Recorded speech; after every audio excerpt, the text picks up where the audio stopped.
Buenas tardes, queridos hermanos, amigos, que tengan un un excelente día y con la disposición de siempre vamos a tomarnos el tiempo para escuchar este interesantísimo estudio de la palabra de Dios. Y el verbo era Dios. Antes de iniciar, les diré que este tema de la encarnación del verbo ha sido muy discutida a través de las edades, muy debatida, principalmente los primeros siglos de nuestra era. Porque, a decir verdad, a muchísima gente le parece completamente ilógico, completamente imposible este hecho, que Dios se haya hecho carne. Y surgen muchas preguntas y muchas opiniones a raíz de esto. Pero en este día, usted y yo vamos a estudiar en la palabra de Dios lo que se nos ha dado y de la manera más sencilla y de la manera más directa, como está dicho, trataremos de recibirlo. Porque entendiendo esto a la medida que se nos ha dado, creyéndolo y viviéndolo, es una cosa maravillosa. Es una gran riqueza espiritual para nuestras vidas. El verbo era Dios. Lo dice así el apóstol Juan: en el principio era el verbo y el verbo era Dios, o el verbo era con Dios, al lado de Dios, pero la parte final lo pone con mucho énfasis: y el verbo era Dios. Es este apóstol Juan el que le da mucho énfasis a este tema. Tanto aquí en su evangelio como en su primera carta habla del verbo de Dios. Y el propósito de este apóstol en este libro es precisamente dar a conocer a Dios como Jesucristo lo hizo, y esto a través del verbo hecho carne. Ese es el propósito de principio a fin en este libro. Debería de llamarse el libro del testimonio de Dios, ¿verdad? Empecemos. Lo que acabo de decir, el propósito del apóstol Juan es dar a conocer a Cristo, pero note usted en la forma que se lo expreso aquí: dar a conocer a Cristo como al Padre y como el Hijo de Dios. De las dos maneras. Él es el Padre y Él es el Hijo de Dios. Aquí hay un conflicto ya, ¿verdad? Un conflicto de ideas, de entendimiento. ¿Por qué? Porque suena muy ilógico esto, muy fuera de toda posibilidad. Pero déjeme le digo algo de antemano, antes de que vayamos entrando ya en materia. Mi consejo o mi sugerencia en este caso es que cuando estamos frente a la palabra de Dios para empezar a estudiar,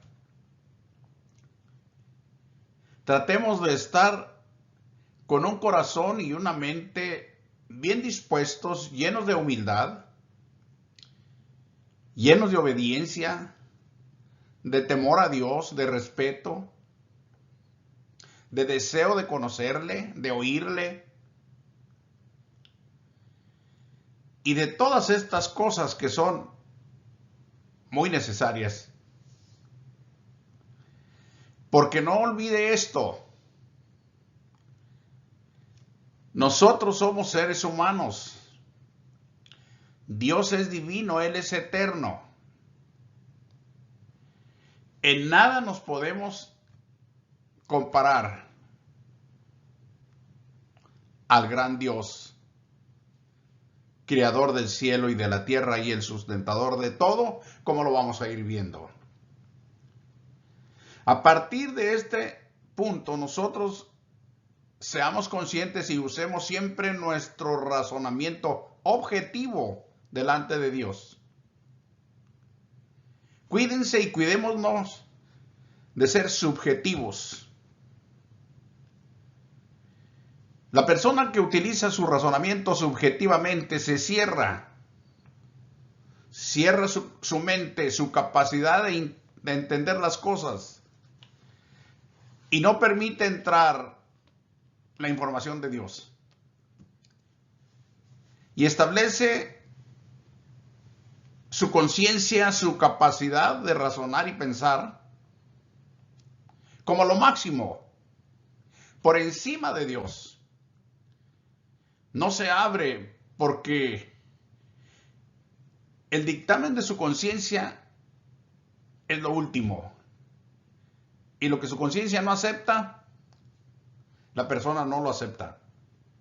Es muy malo en este caso, delante de Dios, ponernos en un sentido subjetivo. Entonces vamos a usar nuestro razonamiento objetivo, es decir, mantengamos nuestra mente bien abierta, nuestro corazón bien dispuesto para escuchar la santa palabra de Dios, seguros de que solamente vamos a conocer, a entender lo que de parte de Dios se nos permita.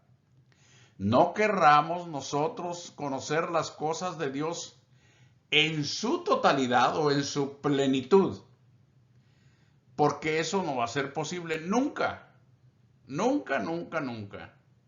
Ni siquiera nosotros conocemos lo nuestro de esa manera. Yo no conozco mis nervios, nunca los he visto. No conozco mis huesos. No conozco muchísimas cosas que están dentro de mi interior, pero las creo porque ahí están. Entonces, en cuanto a Dios, es importante conformarnos con lo que Él nos dé a conocer de Él y de su buena voluntad. Así que poco a poco vamos a ir viendo esto y lo vamos a ir razonando y entendiendo.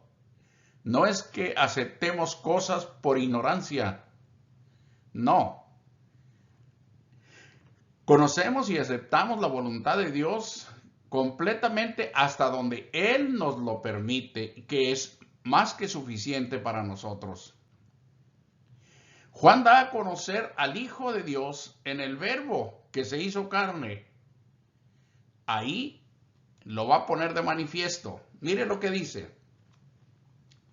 Y aquel Verbo fue hecho carne y habitó entre nosotros. Por ahora pasemos el paréntesis, lleno de gracia y de verdad. Así testifica Juan que el Verbo que era Dios se hizo carne y que habitó entre nosotros personalmente. Él estuvo al lado del Verbo con los demás apóstoles y lo vieron lleno de gracia y de verdad. Empezando con el agua hecha vino en las bodas de Caná. A partir de ahí empezaron a ver la grandeza del Hijo de Dios, porque a partir de ese milagro sus discípulos creyeron en Él y empezaron a crecer, a crecer, a crecer en ese conocimiento que se les estaba dando. El paréntesis, y vimos su gloria, gloria como del unigénito del Padre. Vieron su grandeza por todo el tiempo de su ministerio que le acompañaron. Ellos una y otra vez estuvieron viendo el gran poder de Dios, la gloria de Dios.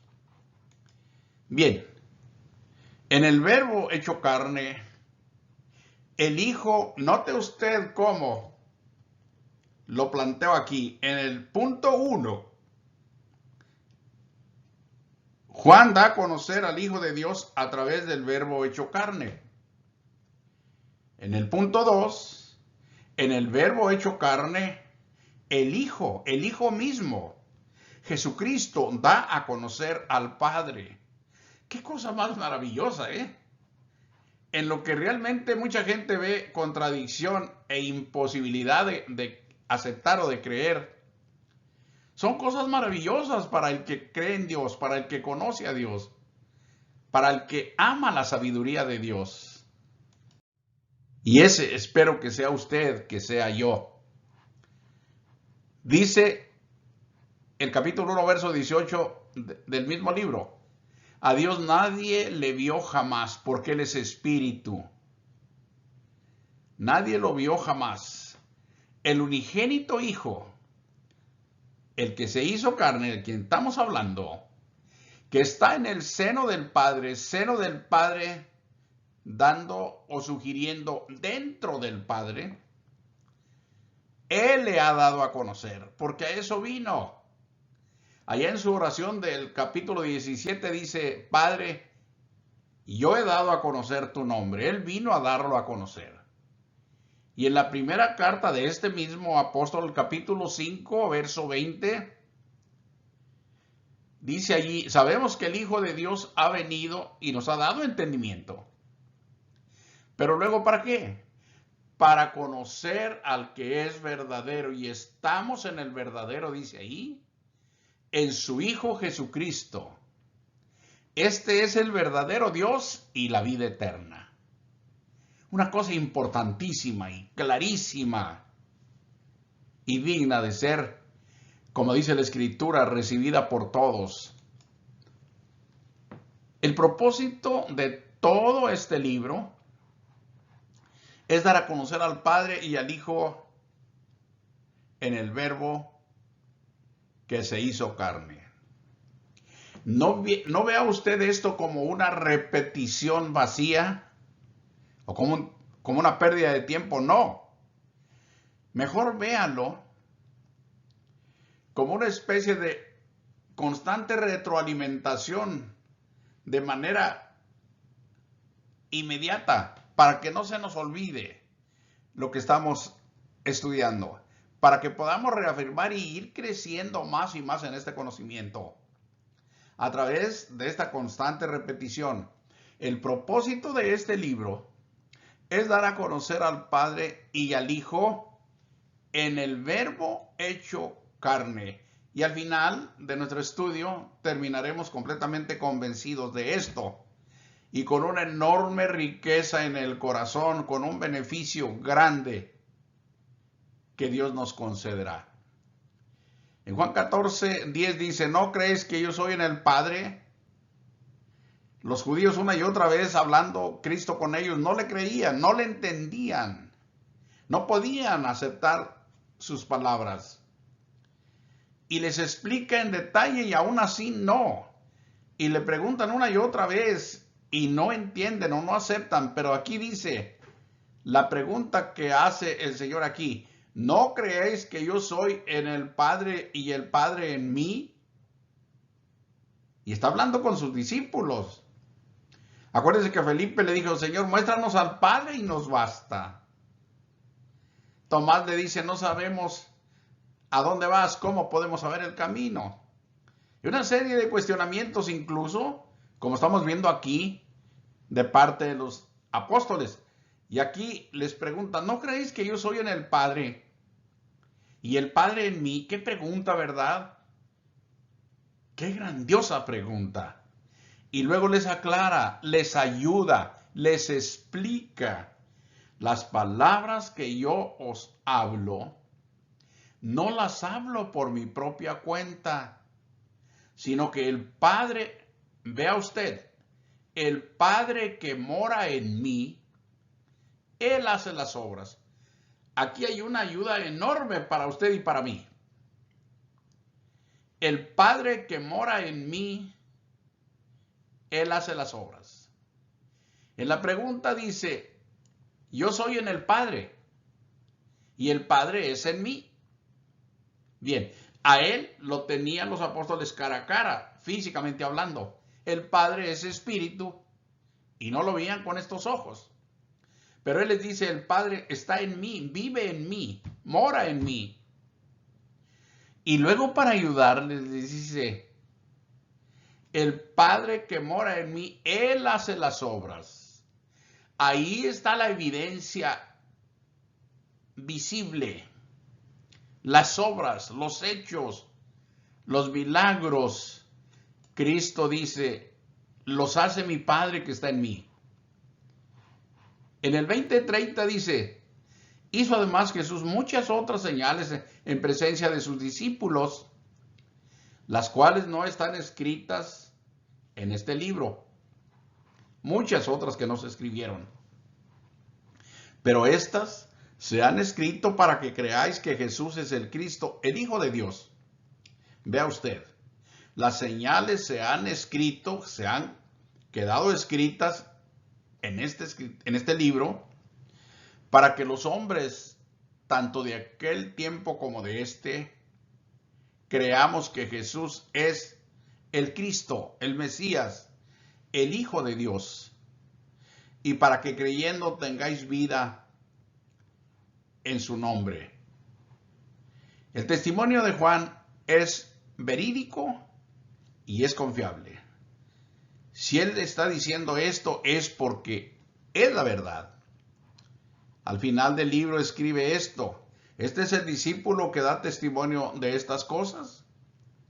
Y escribió estas cosas.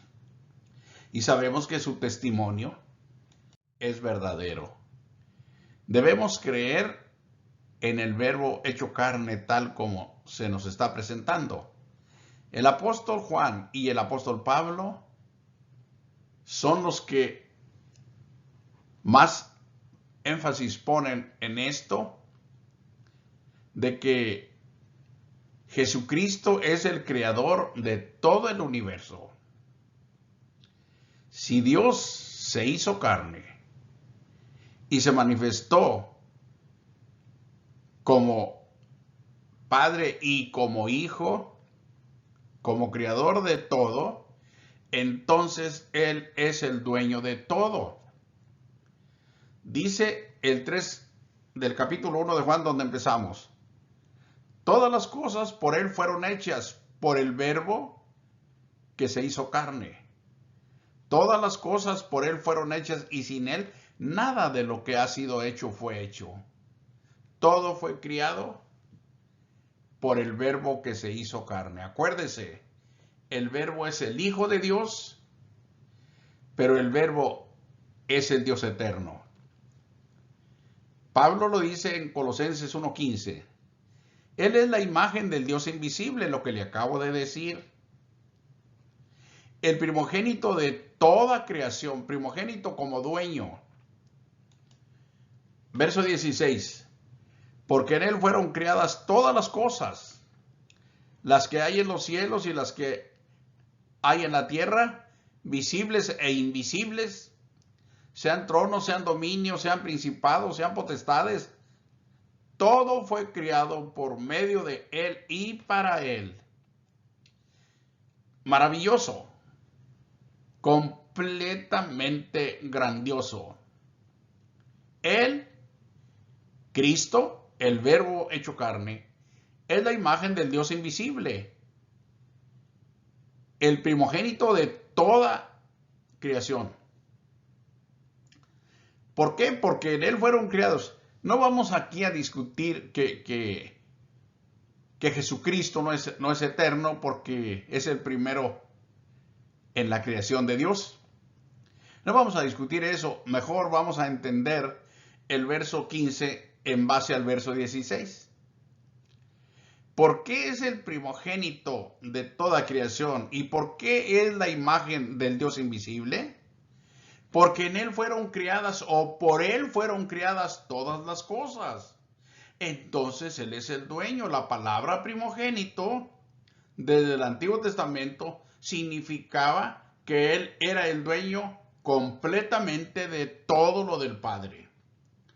Entonces, pongámoslo aquí, en base al 16. Porque en Él fueron creadas todas las cosas, las que hay en los cielos y las que hay en la tierra, visibles e invisibles. Sean tronos, sean dominios, sean principados, sean potestades, todo fue criado por Él y para Él. Por medio de Él y para Él.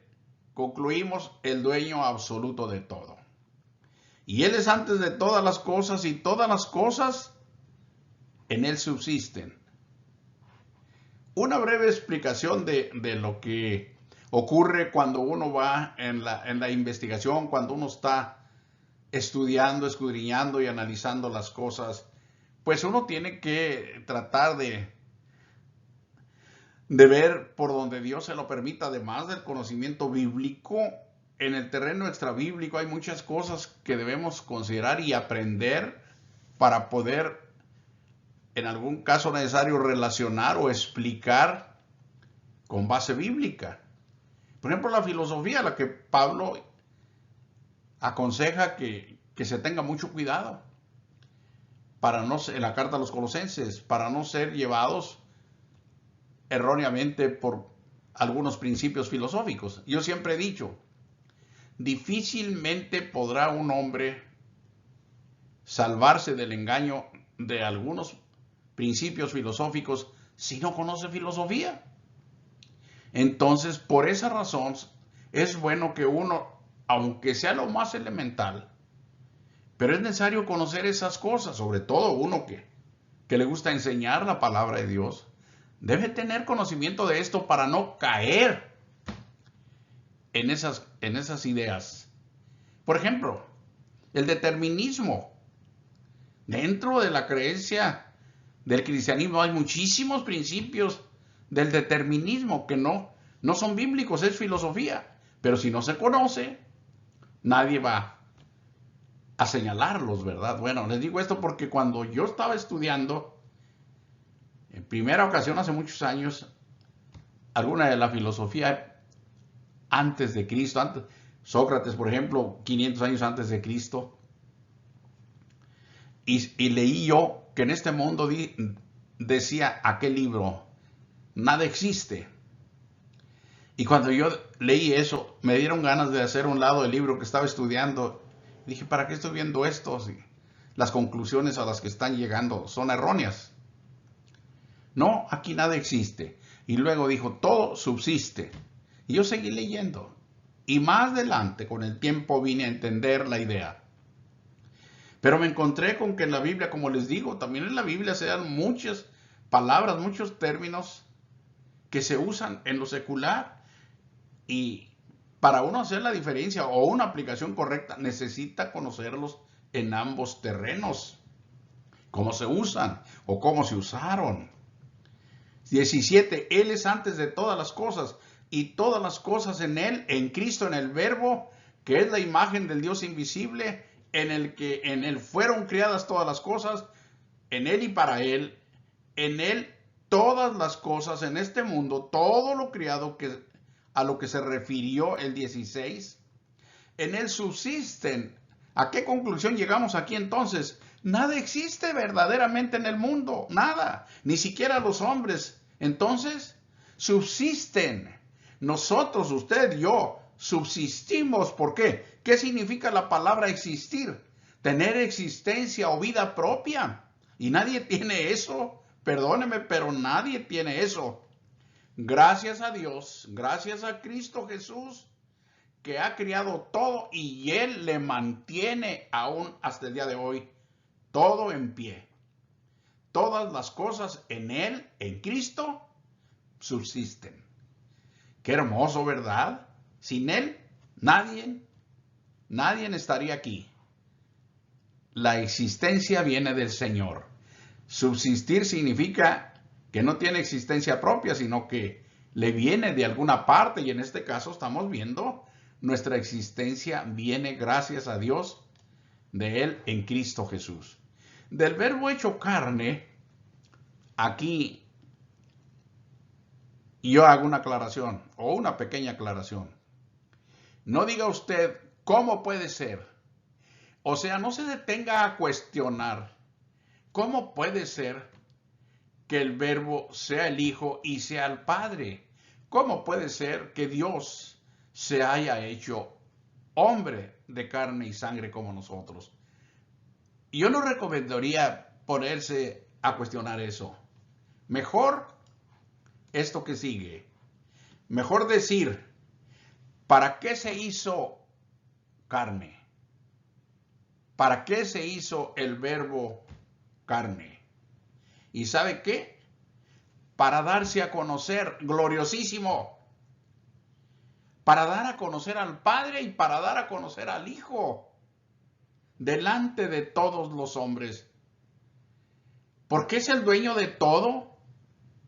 Y es el que tiene la vida, tiene el mundo, tiene todo en sus manos. Porque son de Él. Todo es de Él. Y Él es el único que puede ayudarnos a salir de todos los problemas que en esta vida los hombres han generado. Esto es importantísimo. El hombre se queda cuestionando, se queda preguntando, se queda en lo que no conviene y pierde lo más glorioso. Yo como un hombre que me crié en el campo, yo pongo muchos ejemplos muy sencillos. Y vaya qué bueno que el Señor Jesús da muchos ejemplos también de las cosas del campo. Pero una vez le decía yo a unas personas, tratando de aclarar este razonamiento, que la gente pierde su tiempo cuestionándose en cosas que no tienen sentido. Por ejemplo, la Escritura dice que Jacob y la gente que venía con él de Judea a Egipto eran alrededor de 76 personas. Otra escritura dice que eran 70 personas. Y la gente se enlaza en una discusión, en una disputa, diciendo que hay una contradicción, que uno de ellos mintió, que no es verdad y que la Biblia no es confiable y que esto, que el otro. Es nada más un ejemplo que le doy para que vea cómo el hombre se pierde en razonamientos tan realmente incorrectos. ¿Por qué? Si Jeremías, por ejemplo, dice que fueron 76 personas y otra escritura dice que fueron 70 las que entraron a Egipto, ¿hay falsedad en ello? ¿Hay contradicción en ello? Claro que no. ¿Por qué no? Porque ¿qué es lo importante aquí? ¿Entraron Jacob y sus descendientes con él a Egipto? ¿Sí o no? Claro, no hay modo de negarlo. Que fueron 30, que fueron 70, que fueron 76, eso no cambia en lo absoluto la verdad de que entró Israel con sus descendientes. ¿Qué es lo importante? Le decía en otro ejemplo a una persona, un hombre te está vendiendo un caballo de pura sangre y este caballito tiene un defecto en una pezuña. Y el comprador se pasa analizando el animal y solamente centra su atención en su pezuñita que está defectuosa. Y lo desecha, no lo compra, no le gusta, ignorando que ese animalito es sangre pura. Esos son los errores que se cometen. Me refiero aquí porque el Verbo hecho carne es Dios y es el Hijo de Dios. Y no hay por qué cuestionarlo si realmente tenemos el deseo de conocer estas cosas. Él nos las da a conocer con toda sencillez. Bueno, vamos adelante. Lo que le acabo de mencionar, lo que le acabo de, en manera de ejemplos muy sencillos de mencionar, es algo como lo que viene aquí, miren. En Juan 1:10 dice, en el mundo estaba y el mundo por él fue hecho. Sí, está leyendo usted bien. En el mundo estaba, ¿quién? Jesucristo hecho carne. Los hombres lo vieron, vieron su gloria como del unigénito del Padre, lleno de gracia y de verdad. En el mundo estaba, pero el mundo por él fue hecho. Él es Dios. Pero el mundo, ¿qué pasó? El mundo no le conoció. ¿Por qué? Porque estaban pensando otras cosas. Estaban batallando con otras cosas, con sus razonamientos, con sus desconfianzas. Por más bienes que les hizo delante de sus ojos, no lo aceptaron. Una vez él dijo, muchas obras buenas he hecho, ¿por cuál de ellas me apedreas? Así están las cosas. Lo mataron, lo crucificaron, lo odiaron, lo aborrecieron, lo calumniaron. ¿Por qué? Por no saber quién era. No lo conocieron. El creador y sustentador de todo, incluyendo de todos los hombres, estuvo cara a cara con aquella gente y no le conocieron. No supieron que él era. No hay peor error. A quien le pasa esto, de plano fracasó para siempre. ¡Qué barbaridad! ¡Qué pérdida! ¿Por qué? Por estar batallando presunciosamente con sus razonamientos, con su sabiduría, con que no, yo no soy un ignorante para dejarme llevar de cualquier idea. No se trata de eso. Se trata de analizar con cuidado y con amor y con temor de Dios, pedirle la dirección y la asistencia para poder progresar en este conocimiento. Note en otra ocasión, también con los judíos, su pueblo. Vosotros juzgáis según la carne, y yo no juzgo a nadie, les dijo. Y si yo juzgo, mi juicio es verdadero, porque no soy yo solo, note usted, siempre. Lo que yo he puesto en este estudio son escrituras generalmente o básicamente tomadas del libro de Juan. Pero todo el libro está lleno de estos testimonios para que usted lo corrobore todo. Yo puse nada más lo necesario para este estudio. El Señor les dijo en el 16, si yo juzgo, mi juicio es verdadero, porque no soy yo solo. Nota usted, no soy yo solo, sino yo y el que me envió. ¿A quién se refiere? Al Padre. Están los dos. Está Cristo como Hijo y está el Padre en Él. Pero ¿cómo podemos nosotros hablar de esto? No hay manera lógica de explicar esto, ¿no? Claro que no la hay en la lógica. Pero permítame decirle esto. No se atreva usted como muchos a querer ponerle a Dios limitaciones. Yo he aprendido de parte de Dios estas cosas, a no pensar de Dios como si fuera un hombre como usted y como yo. Él es Dios, el creador y sustentador de todo, el que creó todo lo que usted y yo vemos ahora, solamente hablando.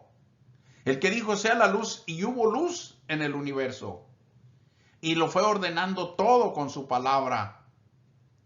Él no es un hombre semejante a nosotros.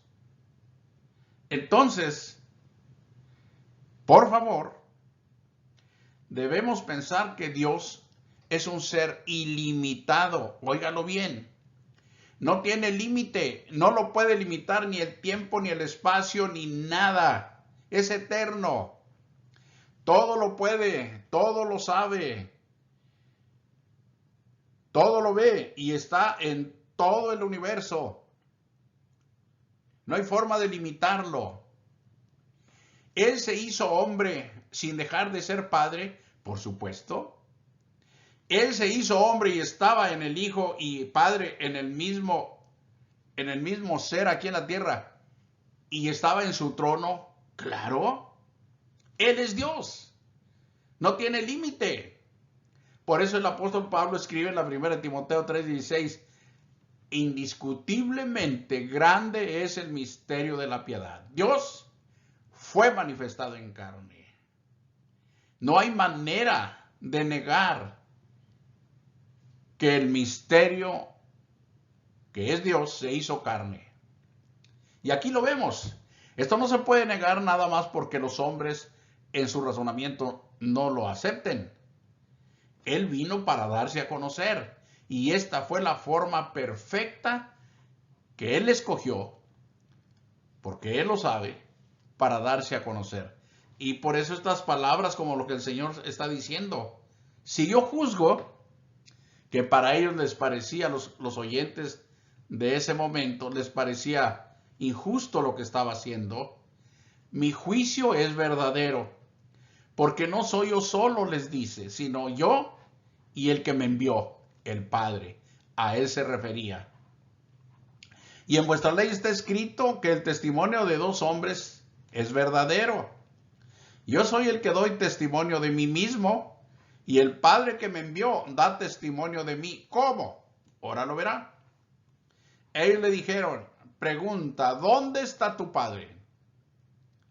¿Dónde está? Es la dificultad que tenían. Respondiendo Jesús, ni a mí me conocéis, ni a mi Padre. Si a mí me conocieseis, también a mi Padre conoceríais. ¿Por qué? Porque está en la misma persona. Porque el que me envió, note usted, conmigo está. No me ha dejado solo el Padre, porque yo hago siempre lo que le agrada. Pero el Señor fue más allá. ¿Cómo saber que esto que está diciendo es verdad y que se puede entender? Por las obras. Más adelante se los va a decir, Él hace las obras. Mi Padre está conmigo y Él hace las obras. Entonces todo lo podemos conocer. Y el verbo era Dios y aquel verbo fue hecho carne. Esta obra de Dios, como muchas otras, está por encima de la capacidad de entender de los hombres, lo que le he venido explicando, que no debemos de quedarnos ahí metidos en nuestra propia capacidad de entender las cosas, porque la obra de Dios está mucho más allá. Mire, antes de entrar a esto que está aquí, le voy a explicar por lo menos dos escrituras. Le voy a dar ejemplo nada más de esas escrituras. En Efesios capítulo 3, verso 19 dice, y de conocer el amor de Dios que excede a todo entendimiento, a todo razonamiento. ¿Qué quiero decir con esto? ¿O qué dice la escritura? Que el amor de Dios está completamente por encima de la capacidad de entendimiento de los hombres. Excede con mucho a la capacidad pensante humana. El amor de Dios. Y entonces, pues debemos de conformarnos con lo que Dios nos concede conocer. Nunca pretenda conocer absolutamente las cosas de Dios. Necesitaría usted ser Dios. No es posible. Entonces conocemos en parte, no, tampoco. A la medida que Él nos lo permite, es suficiente y es completo. Le voy a dar un ejemplo por si quizá lo podamos aplicar de esta manera, entenderlo. Si usted tiene un vaso de agua, en esa agua, usted tiene la fórmula del agua, usted tiene todo el contenido, todos los elementos del agua. ¿Qué quiero decir? Es agua completa. Está perfecta esa agua. Pero si usted tiene un mar de agua, en volumen es diferente. Pero en esencia es lo mismo. Así Dios nos da el Espíritu. Dios no da el Espíritu por medida, pero nos da el Espíritu y no es una parte chiquita de Dios. Es Dios en nosotros. Eso es nada más para que tratemos de razonar de esta manera. Y Pablo dice aquí, oh profundidad de las riquezas de la sabiduría y de la ciencia de Dios. La primera exclamación, él viene narrando cómo el Señor, por misericordia, salva a los gentiles y cómo aplica también su severidad para los judíos rebeldes. Pero aquí, llegando a la conclusión de cómo hizo el Señor estas cosas, Él dice, oh profundidad de las riquezas, ¿de qué? De la sabiduría y de la ciencia, el conocimiento de Dios. Y lo aclara de esta manera, cuán insondables son sus juicios, sus razonamientos, su conocimiento, e inescrutables sus caminos. ¿Quién puede? Le pregunto a usted, ¿usted puede sondear los juicios del Señor a fondo? ¿Usted puede escudriñar absolutamente los caminos del Señor? Le pregunto esto porque yo no puedo hacer eso. Yo le pido al Señor que me permita el conocimiento y Él me lleva y me hace saber las cosas que Él sabe que debo saber, pero hasta ahí nada más, que para mí es más que suficiente y para usted debe ser igual y no quedarnos detenidos en nuestra propia manera de pensar. Ahora sí, como le pasó a la humanidad antigua, profesando ser sabios, se hicieron necios. Cambiaron la gloria del Dios incorruptible en semejanza de hombre corruptible. Que no nos pase eso a ninguno, porque aquí vienen unas preguntas muy importantes. ¿Quién entendió la mente del Señor? Pregúntese usted esto. ¿Quién entendió la mente del Señor? ¿O quién fue su consejero? ¿Usted puede dar la respuesta? Yo no puedo. ¿Por qué? Si yo diera una respuesta, yo diría, nadie entendió la mente del Señor, nadie fue su consejero. Esa sería la respuesta y es lo que va a venir enseguida. Esa no es mi respuesta, es la respuesta bíblica. Por eso dije yo no puedo. ¿O quién le dio a él primero para que le fuese recompensado? Ahí está la respuesta. Porque de él y por él y para él son todas las cosas. Esa es la realidad, la única verdad. Por él, dice, de él y por él y para él son todas las cosas, hablando de la creación. A él sea gloria por los siglos. Amén. Ahora escuchemos al verbo que se hizo carne en Juan 5:22, porque el Padre a nadie juzga, sino que él dijo, todo el juicio dio al Hijo, para que todos honren al Hijo como honran al Padre. El que no honra al Hijo, no honra al Padre que le envió. Eso fue lo que Cristo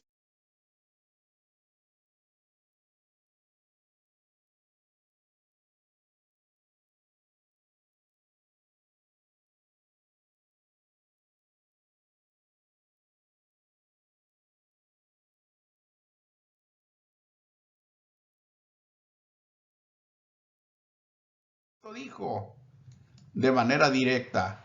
Cristo hablaba de su Padre y él hablaba de vida eterna. Nadie antes había hablado así. Por eso estamos, los que ya estamos en Cristo, seguros, segurísimos de tener vida eterna. En Juan 5:24 dice, de cierto os digo, note lo que yo subrayo aquí, el que oye mi palabra y cree al que me envió, tiene vida eterna y no vendrá a condenación, mas ha pasado de muerte a vida. Esto es importante, esto es necesario. Créalo, acéptelo, vívalo.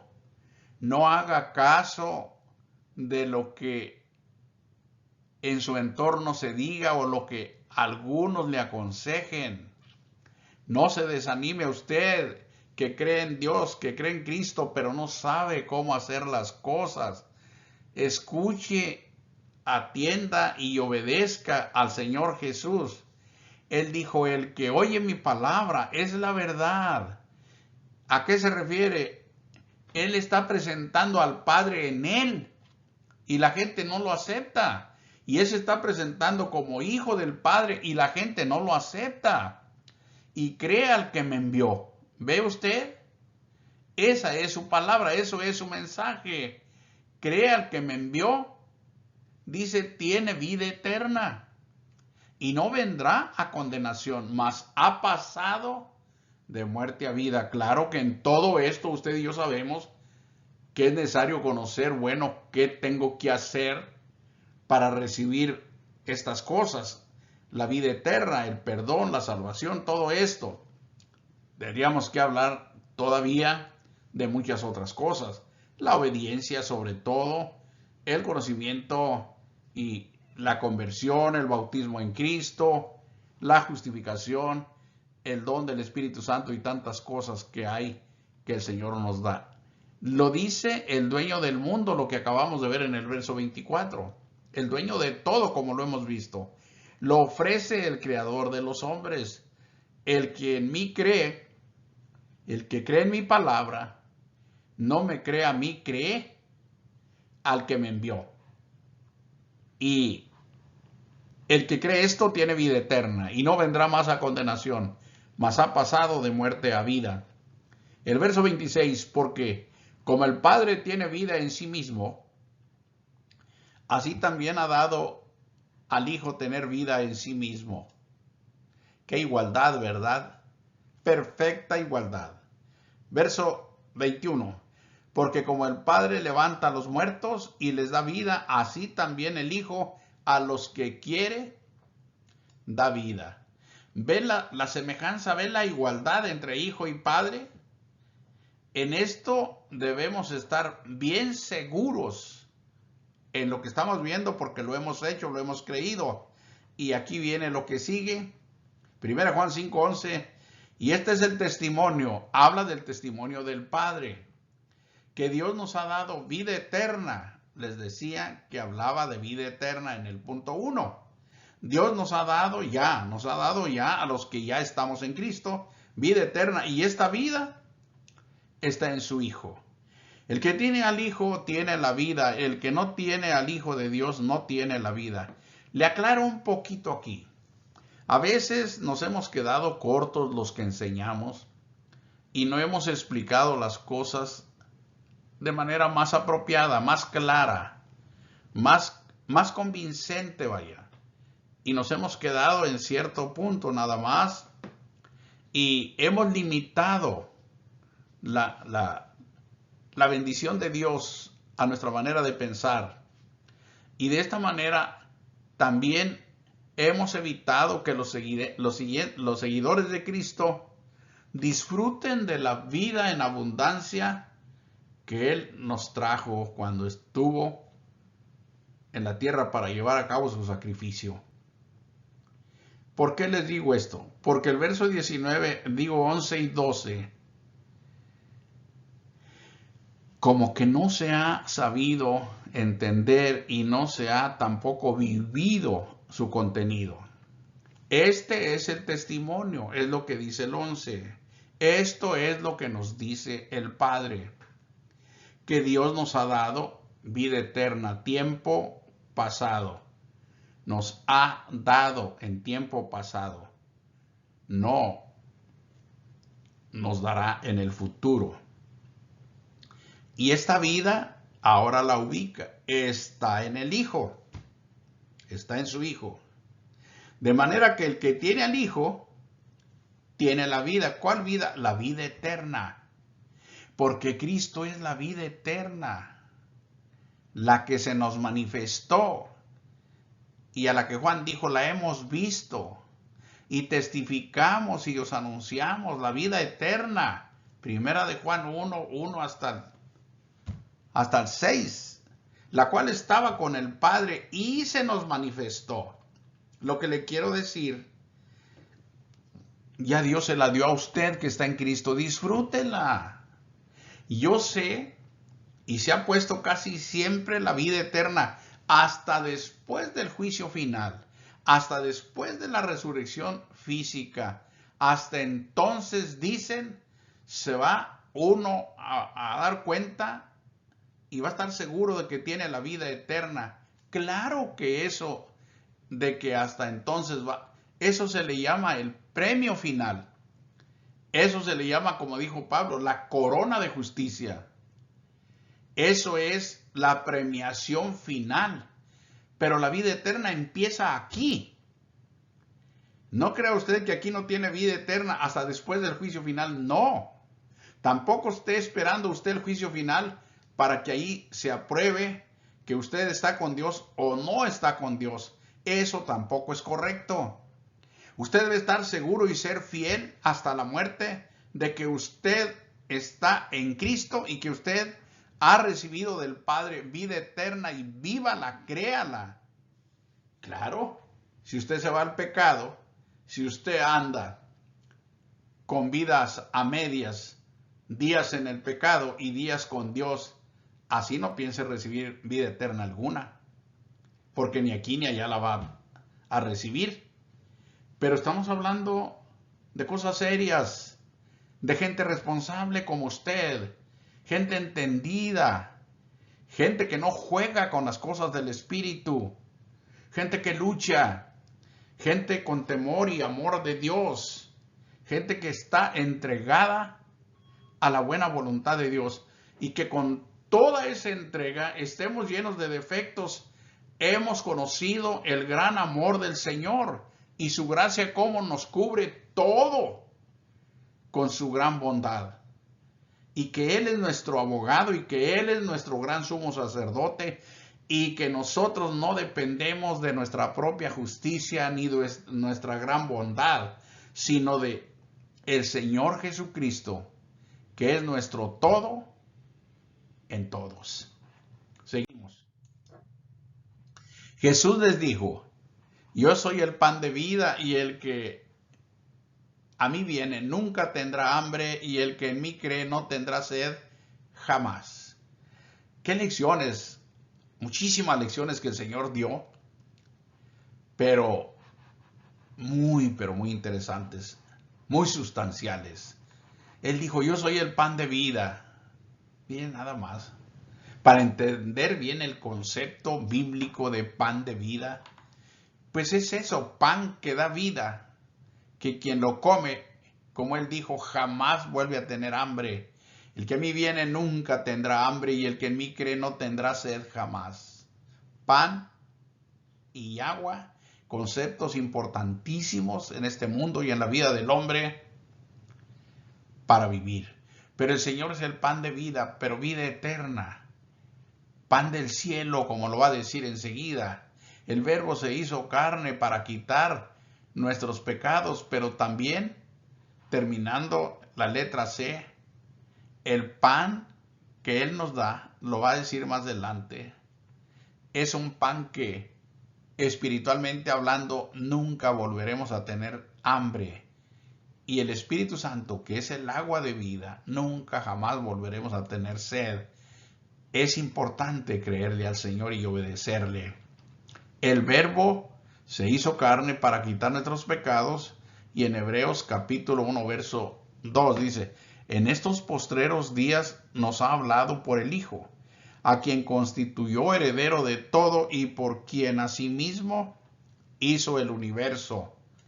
Y dice, el cual, note usted el 3, porque esto es bien importante, juntos el 2 y el 3 tenemos una hermosa explicación.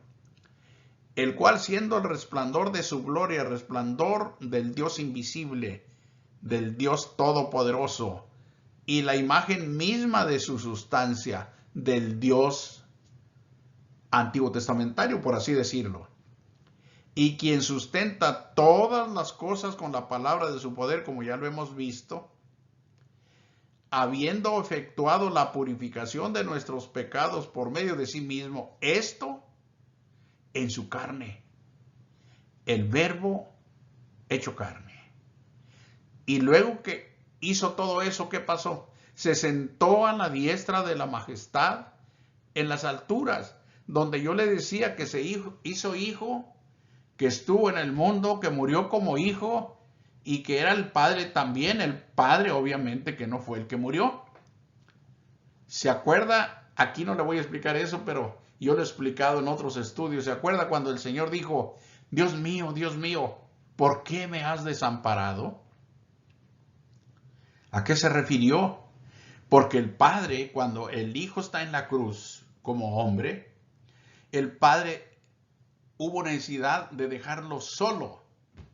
Dicen en 2 Corintios 5, 20 en adelante, del 19 en adelante, que Dios estaba en Cristo. Allí estaba el Padre en la cruz con él, reconciliando consigo el mundo, no tomándoles en cuenta a los hombres sus pecados.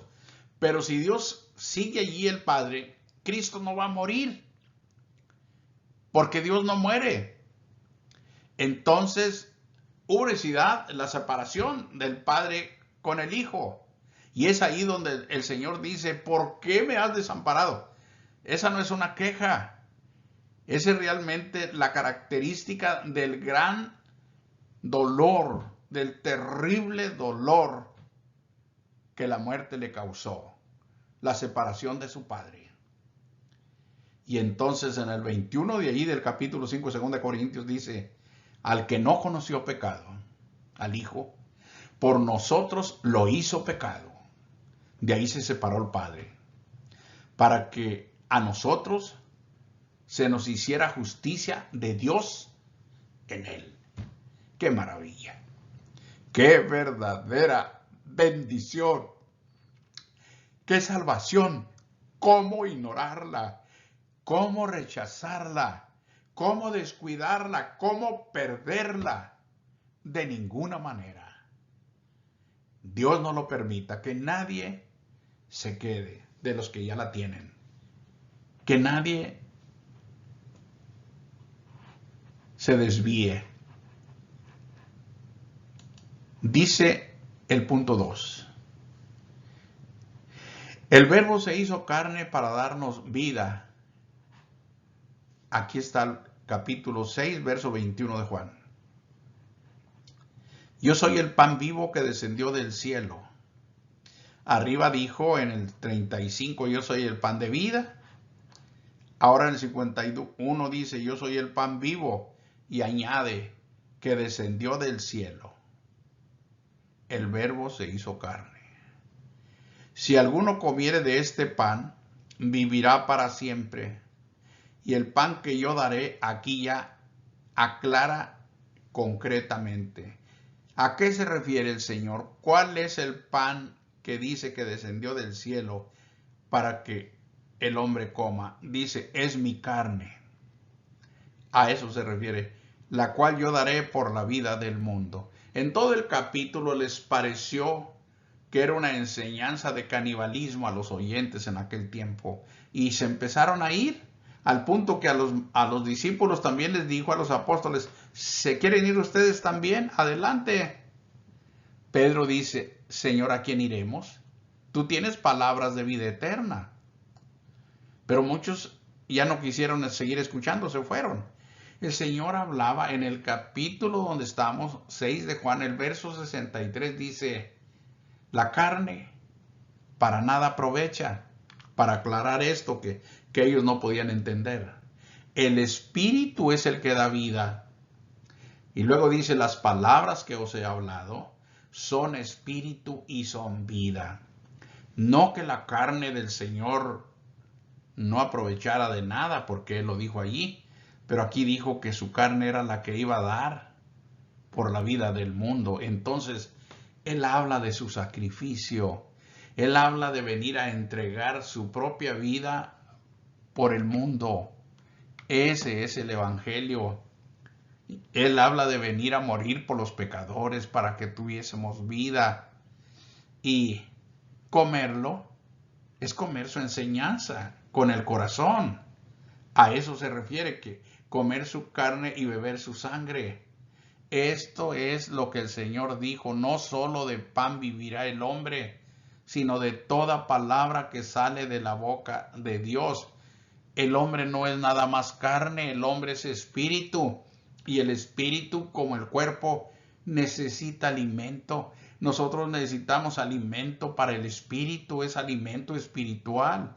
Necesitamos agua para el espíritu, que es agua espiritual. En este caso se habla del Espíritu Santo que Dios nos ha dado.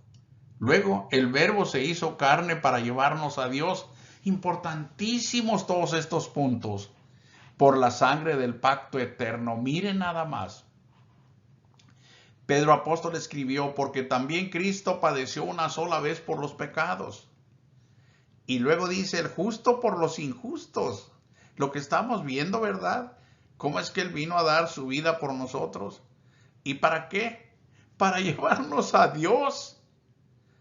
Para eso se hizo carne el Verbo. Esto es lo que hay que creer. No andar discutiendo, pensando y negando que el Señor ha hecho todo esto porque no lo entiendo, porque no puede ser. No, eso no conviene. Se hizo carne. Lo que yo decía, mejor piense usted, ¿para qué se hizo carne? Para llevarnos a Dios, siendo a la verdad muerto en la carne, pero vivificado en el Espíritu. Y usted quiere, Dios le puede vivificar ahora en Cristo Jesús. Él tiene ya alrededor de 2000 años haciendo esto. Millones y millones de seres como usted y como yo hemos sido vivificados al ser resucitados con Cristo en el bautismo en Cristo. A usted también Dios le quiere dar esta gran bendición, esta gran salvación.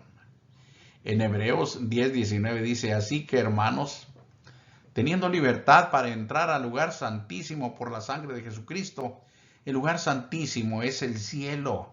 Y a eso vino Cristo, a llevarnos al cielo, a otra cosa. Piense, muchas veces se cree que nadie va al cielo hasta después, otra vez, del juicio final. Ese juicio final se ha puesto un tropiezo enorme con él en muchos casos, como los judíos tropezaron con Cristo en la piedra, aprobada por Dios, pero reprobada por los judíos. Tropezaron allí. Así mucha gente hoy está tropezando en el juicio final, en la resurrección del cuerpo. ¿Por qué? Aquí dice, así que hermanos, teniendo libertad para entrar en el lugar santísimo, eso no es después del juicio final, eso es ahora, en el momento que usted empieza a comer del pan de vida, en el momento que el Señor lo resucita con él en el bautismo, en el momento que Dios le da su Santo Espíritu.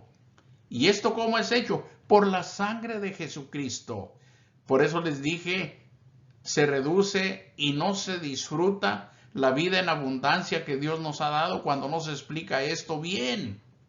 Dice, por el camino nuevo y vivo que Él, Cristo, nos abrió a través del velo, esto es, de su carne. ¿Se acuerdan que en el antiguo pacto, que era una figura física de las cosas que vendrían, es decir, de las cosas celestiales, en el tabernáculo había dos departamentos, en medio de los dos estaba una cortina, y este fue puesto en el centro del templo cuando fue edificado el templo en Jerusalén. Entonces, ahí estaba todavía esa cortina. Al segundo espacio, o en la parte primera, que era el lugar santo, entraban los sacerdotes constantemente para ofrecer el culto a Dios. En la segunda parte, es decir, en la parte de más adentro, que era el lugar santísimo, ahí no entraban, solamente, usted sabe, el sumo sacerdote, una vez al año. Entonces, cuando Cristo murió en la cruz, dice la Escritura que el velo se rasgó de arriba abajo, significando que esa cortina se rasgó no por el hombre, sino que Dios la rasgó. Pero esa era una figura nada más, algo terrenal, algo literal, pero al rasgarse significa en terreno de los verdaderos hechos, en lo espiritual, que el cielo se abrió. ¿Cómo? Quitando de en medio el pecado. Se abrió el cielo para que todos los que sean limpios con la sangre de su Hijo tengan acceso a su presencia. Usted hoy mismo puede presentarse espiritualmente hablando ante su Padre Celestial. Fíjese lo que dice, se lo voy a citar, Efesios 2:18. Porque por medio de Él, hablando de Jesucristo, los unos y los otros, hablando de judíos y de gentiles, tenemos entrada por un mismo Espíritu, el Espíritu Santo que Dios nos da en el momento del bautismo. Tenemos entrada por ese mismo Espíritu, judíos y gentiles que nos convertimos a Cristo, entrada al Padre. ¡Qué maravilla! Ya. Para eso vino Cristo, para llevarnos al cielo. Ya, no hasta después del juicio final. Esta es la salvación. Esta es la obra redentora de Cristo. Esta es la vida en abundancia. Esto es lo que Dios nos ha traído. Esto es lo que Dios nos ha dado. Conózcalo, hermana, conózcalo, hermano. Disfrútelo, vívalo, no lo niegue. No se rehúse. Esto no se gana con méritos propios. Esto se gana por la fe en Cristo Jesús. Créale, Él lo ha hecho todo. Y haga a un lado las voces de los hombres que no lo creen, los incrédulos. Aun cuando lo griten de un púlpito que nadie va al cielo, hágalo a un lado. Usted créale a la palabra de Dios. No le crea a los hombres. Porque los hombres, muchas veces, como Pablo escribió en su primera carta a los Corintios, capítulo 15, versos 33 y 34. ¿Qué dice 33? No erréis. Las malas conversaciones corrompen las buenas costumbres. Y el 34, velad debidamente y no pequéis. Porque si vivimos así como estamos viendo aquí, no podemos andar en pecado. No pequéis. Y luego dice, porque algunos no conocen a Dios. Para vergüenza vuestra, dijo Pablo, lo dijo. Vivir así y estar en pecado es no conocer a Dios realmente. Y ser así no tiene caso seguirnos engañando. Verso 21.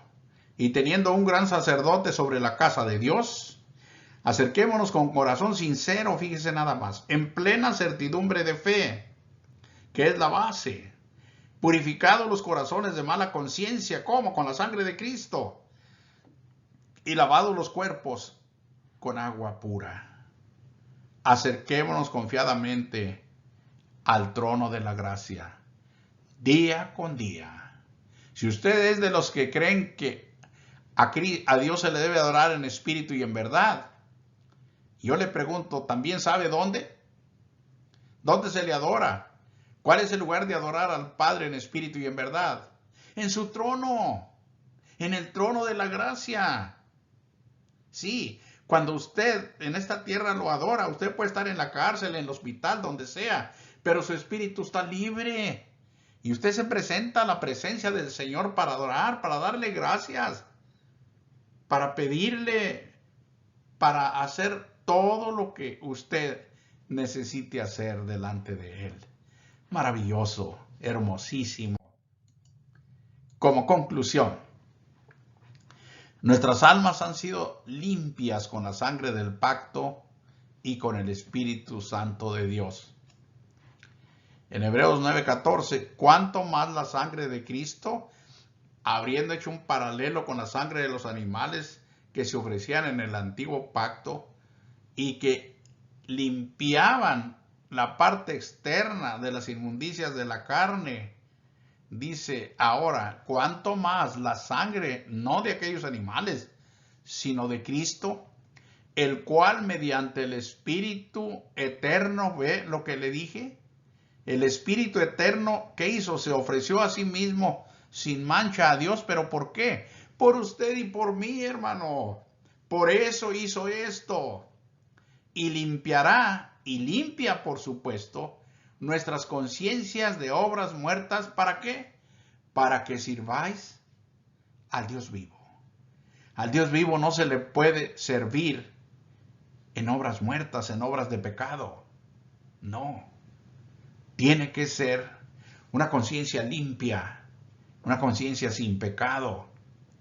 Y como digo, Pablo dijo, yo no tengo mala conciencia de nada, pero el que me justifica es el Señor, así nosotros. No tenemos mala conciencia, pero tampoco nos excedimos diciendo, no, yo soy muy bueno, yo soy limpio de conciencia y todo esto. No. Pensamos que estamos delante de Dios debidamente por lo que Cristo ha hecho con nosotros, no por nosotros. Y en consecuencia nosotros vivimos en obediencia, no yendo en contra de la obra del Señor. Mateo 26:28. Porque esto es mi sangre, dijo el Señor cuando les dio en la última Pascua lo que ahora conocemos como la comunión. o la cena con el Señor. Porque esto es mi sangre del nuevo pacto que por muchos es derramada para remisión de los pecados. Por eso dije yo, que nuestras almas han sido limpias o limpiadas con la sangre del pacto eterno.